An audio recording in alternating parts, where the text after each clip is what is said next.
अच्छा बेटा, हमारा नेक्स्ट टॉपिक है प्रोटीन्स।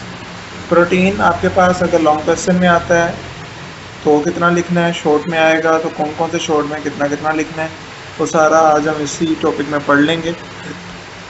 3.2 हमारे पास प्रोटीन है इंट्रोडक्शन, या जिसको आप डेफिनेशन भी लिख सकते हो।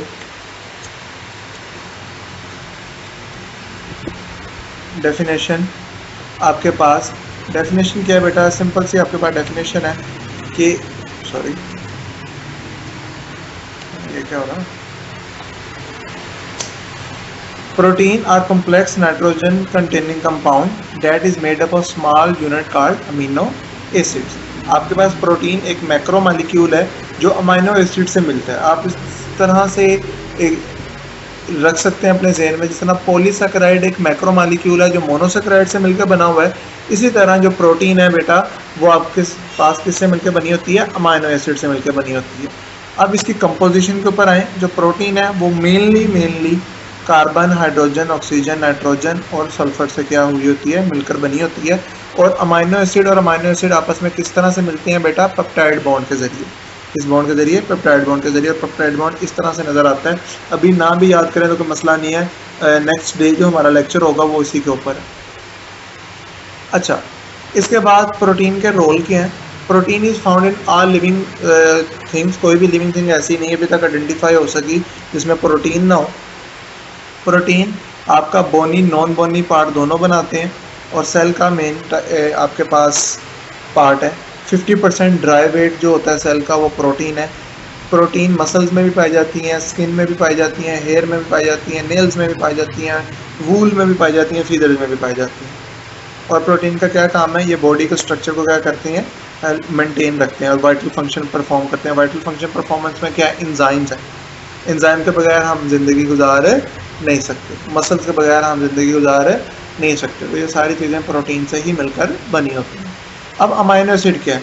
अमीनो एसिड बेटा वो सब यूनिट है जो प्रोटीन बनाता है। Amino acid are organic compound with both amino and carboxylic group. अब ये देखें CH है, इसके साथ COH ये कार्बोक्सिलिक ग्रुप लगा हुआ है और NH2 ये अमीनो ग्रुप लगा हुआ है और साइड पे R लगा हुआ है। R हर एक अमीनो एसिड का क्या होता है, डिफरेंट होता है। अब types of amino acid, there are 20 types of amino acid which are divided into two types, essential amino acid and non essential amino acid. non essential amino acid ऐसे amino acid होते हैं जो अब हमारी body खुद बना सकती है, अगर हम ना भी खाएं तो हमें कोई फर्क नहीं पड़ता। 10 नॉन एसेंशियल अमीनो एसिड है। 10 ऐसे अमीनो एसिड है जो हमारी बॉडी खुद नहीं बनाती, ठीक है, इसको डाइट के जरिए लेना ही लेना पड़ता है, ठीक है। इस तरह के जो अमीनो एसिड है इनको हम क्या कहते हैं, essential amino acid. They are important for growth, repair and health, ठीक है। अब शॉर्ट आंसर क्वेश्चन कैसे आएंगे। पहला है डिफाइन प्रोटीन। तो जब आपने डिफाइन प्रोटीन आना है तो आपने इधर से लेकर इधर तक लिखना है। What are role of protein, वो इधर से लेकर इधर तक लिखना है। डिफाइन अमीनो एसिड आपने इधर से लेकर इधर तक लिखना है और नीचे इन दोनों के क्या लिखने हैं, नाम लिखने हैं बस, टाइप्स ऑफ अमीनो एसिड का करके, ठीक है। एक दफ़ा इन्होंने बिल्कुल यही पूछा था कि general formula of amino acid बनाओ, तो फिर आपने सिर्फ इतना लिखना है। अगर वो कहे टाइप्स ऑफ अमीनो एसिड करनी है तो इधर इतनी करनी है, ठीक है। अगर वो कहता है भाई प्रोटीन्स को एक्सप्लेन करो तो फिर आपने ये भी करना है, ये भी करना है, कल हमने एक और काम करना है वो भी करना है, ठीक है। तो वो सारा मिलकर आपके पास क्या आ जाएगा, क्वेश्चन हो जाएगा। आज का काम थोड़ा ही है, सैटरडे था आज, तो ये बेटा आज का काम है। कोई अगर मसला होगा तो बता दीजिएगा। यही आपने सारा लिखना है और जो बॉयज़ होंगे बेटा वो कमेंट के अंदर प्रेजेंट का मैसेज करेंगे, सॉरी पोस्ट करेंगे। अल्लाह हाफिज़, टेक केयर।